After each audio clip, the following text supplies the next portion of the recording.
ভালোবাসা নিয়ে কিছু বাস্তব কথা।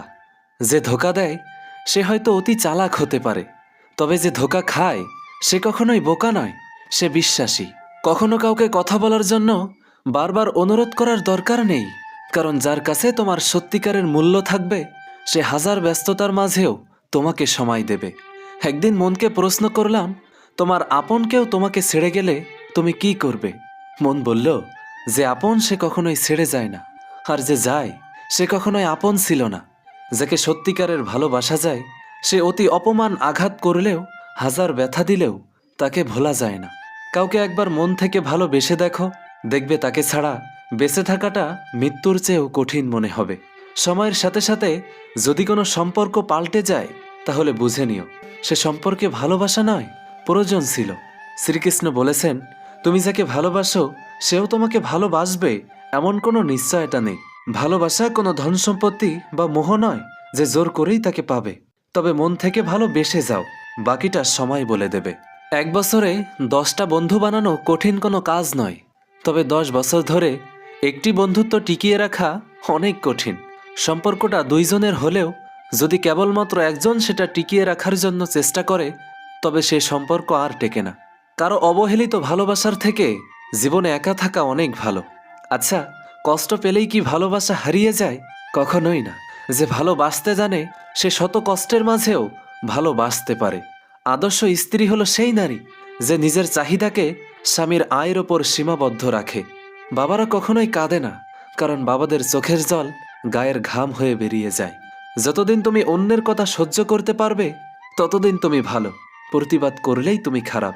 যদি তুমি গরিব হও তবে তোমার কাছের মানুষগুলো তোমাকে অবহেলা করবে, আর যদি ধনী হও তবে তোমার দূরসম্পর্কের আত্মীয়রাও তোমার খোঁজ নিবে। উদ্দেশ্য ছাড়া কেউ কাছে আসে না, স্বার্থ ছাড়া কেউ ভালোবাসে না। ভালোবাসতে হলে টাকার প্রয়োজন হয় না, শুধু প্রয়োজন হয় একটা ভালো মনের মানুষ। রূপ আর ক্যারিয়ার থাকলে সবার কাছে দামি মানুষ আপনি। যাদের মাথা গরম তাদের মন নরম। তার পিছনে দৌড়িও না যে তোমাকে এড়িয়ে চলে। অর্থলোভী নারী আর নারীলোভী পুরুষ কখনোই সুখী হতে পারে না। মানুষের কাছে প্রত্যাশা রাখি বলেই আমরা দুঃখ বেশি পাই। চামড়া সাদা হোক বা কালো, মনটা পরিষ্কার হওয়া প্রয়োজন। অসুস্থ স্ত্রীর দেখভালের জন্য তাকে বাপের বাড়ি পাঠিয়ে দিও না, বরং স্ত্রীর পাশে গিয়ে দাঁড়াও, নিজ হাতে তাকে সুস্থ করে তোলো। তুমি হয়তো জানো না, একজন নারীর কাছে এর চেয়ে সুখের আর কিছু হতে পারে না। মেয়েরাও ছেলেদের পিছনে টাকা খরচ করে, তবে মেয়েরা বলে বেড়ায় না। পার্থক্য এখানে। ভদ্র হওয়ার জন্য মেধা নয়, পরিবারের দেওয়া শিক্ষাই যথেষ্ট। কেউ চলে গেলে মানুষ ভয় পায় না, মানুষ ভয় পায় প্রচুর ভালোবাসা পাওয়ার পর হঠাৎ একা হয়ে গেলে। যাকে আপনি নিজের চেয়ে বেশি গুরুত্ব দেবেন, দিন শেষে সেই মানুষটাই আপনাকে বুঝিয়ে দেবে যে আপনি তার কাছে কতটা মূল্যহীন। মানুষ প্রেমে পড়লে অন্ধ হয় না, বরং সে জেনে বুঝেই অন্যের দেওয়া কষ্টগুলোকে সহ্য করে নেয়, শুধু তাকে হারানোর ভয়। অবহেলার চেয়ে বড় কোনো বিষ নেই, এটি একটি হাসি খুশি মানুষকে ভেতর থেকে জীবন্ত লাশ বানিয়ে ফেলে। ভালোবাসা হারানো যতটা না কষ্টের, তার চেয়ে হাজার গুণ বেশি কষ্টের হলো সেই মানুষটার সাথে কাটানো স্মৃতিগুলো বয়ে বেড়ানো। কিছু মানুষ জীবনে আসে শুধু আপনাকে এটা শেখাতে যে দুনিয়াটা নিজের বলতে আসলে কেউ নেই।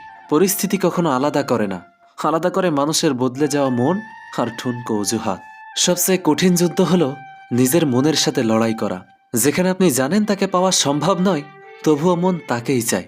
একতরফা ভালোবাসায় কোনো ভাগ পাওয়া যায় না, কিন্তু একতরফা ব্যথায় বুক ফেটে মরে গেলেও কেউ চোখের জল মুছতে আসে না। মাঝে মাঝে ছেড়ে দেওয়া মানে হেরে যাওয়া নয়, বরং নিজেকে নতুন করে বাঁচতে দেওয়া। সবচেয়ে গভীর কষ্টগুলো চিৎকার করে কাঁদে না, সেগুলো নীরব হয়ে ভেতরটা কুড়ে কুড়ে খায়। যাকে আপনি নিজের সবটুকু দিয়ে ভালোবাসবেন, মনে রাখবেন সে আপনাকে সবটুকু দিয়ে কাঁদানোর ক্ষমতা রাখে। মানুষ মরে গেলে পচে যায়, আর বেঁচে থাকলে বদলে যায়। এটাই পৃথিবীর সবথেকে বড় নিষ্ঠুরতম সত্য। ভিডিওটা ভালো লাগলে প্লিজ একটা লাইক করবেন, কারণ আপনাদের একটা লাইক আমাদের পরবর্তী ভিডিও বানাতে উৎসাহ যোগায়। ভালো থাকবেন, সুস্থ থাকবেন। আল্লাহ হাফেজ।